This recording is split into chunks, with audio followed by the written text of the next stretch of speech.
উনি অবশ্যই ওনাকে আমরা সম্মান করি, উনি জিয়াউর রহমানের সন্তান, খালেদা জিয়ার সন্তান, প্রাইম মিনিস্টার, সংসদ নেতা, কিন্তু তার মানে এই না যে তাকে নিয়ে কোনো কথাই বলা যাবে না।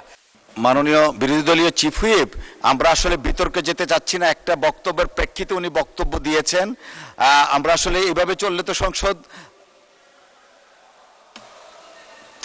আচ্ছা, 1 মিনিট আপনাকে সময় দেয়া হলো। মাননীয় স্পিকার, এখানে মাননীয় সংসদ সদস্য দাঁড়ালেন, তিনি যদি স্পেসিফিক্যালি বলতেন কোন তথ্যটা এখানে অসত্য। উনি তো ওনার বক্তব্যের প্রেক্ষিতে বলেছেন, উনি কিন্তু ঢালাওভাবে বলে গেলেন যে বক্তব্য অসত্য কথা বলা হয়েছে। ওনাকে তো ফ্যাকচুয়ালি বলতে হবে কোন ইনফরমেশনটা এখানে ভুল ছিল।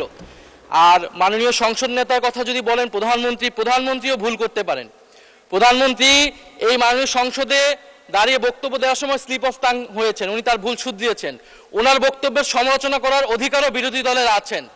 ফলে উনি অবশ্যই ওনাকে আমরা সম্মান করি, উনি জিয়াউর রহমানের সন্তান, খালেদা জিয়ার সন্তান, প্রাইম মিনিস্টার, সংসদ নেতা, কিন্তু তার মানে এই না যে তাকে নিয়ে কোনো কথাই বলা যাবে না, তার কোনো বক্তব্যের সমালোচনা করা যাবে না।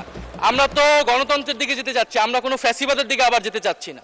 ফলে এটা যাতে মাননীয় স্পিকার আপনি বিবেচনায় রাখেন সিদ্ধান্ত নেওয়ার ক্ষেত্রে।